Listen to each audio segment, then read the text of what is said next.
یہی بات ہے. ہم سخت دل ہو جائے تو پھر ہمارے ساتھ سخت دلی کا فیصلے آ جائے گی آسمان کی طرف سے. ہم نرم دل ہو جائے تو ہمارے ساتھ نرم دلی کے فیصلے آ جائے. وہ حکمران جو رات کو سوتے نہیں، وہ حکمران جو پوچھتے کہ بھائی دیہڑی دار کے ایک دن کی دیہڑی کتنی ہے، میرے لیے تنخواہ مقرر کرو بیت المال سے، جتنے ایک دیہڑی دار ایک ملازم ایک نوکر کے ایک دن کا تنخواہ ہے. اس حکمران کے نام سے مشرق اور مغرب کے سپر پاور لرزتے تھے.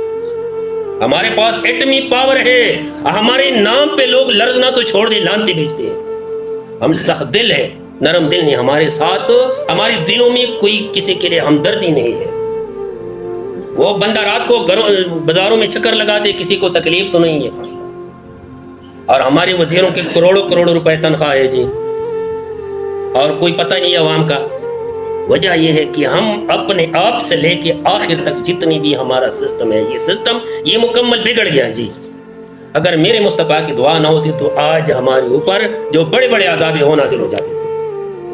عذاب اب بھی ہے، مہنگائی عذاب ہے، یہ لڑائی عذاب ہے. وَلَنَبْلُوَنَّكُمْ بِشَيْءٍ مِّنَ الْخَوْفِ وَالْجُوعِ، یہ بھوک عذاب ہے. بھوک ہے عذاب کا نہیں ہے. غریب سے پوچھو، غریب بندہ آج کل روٹی بھی نہیں خرید سکتے اپنے بچوں کے لیے.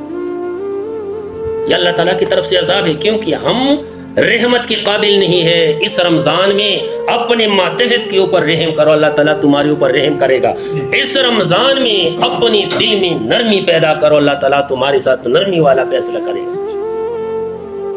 اعمالکم علیکم عمالکم، تمہارے اوپر تمہارے اعمال کے مطابق حکمران مسلط ہوتے ہیں. پھر ہم گلہ کرتے ہیں بھائی ہماری حکمران اسی طرح ہی، ہم خود ٹھیک ہو جائے گا، سب ٹھیک ہے. ہم گھر میں انصاف نہیں کرتے، بیٹی کو حصہ دینا، بہن کو حصہ دینا، یہ کسی کے ذہن میں ہے ہی نہیں. میں دعا مانگ مانگ کے قبول نہیں کرتا.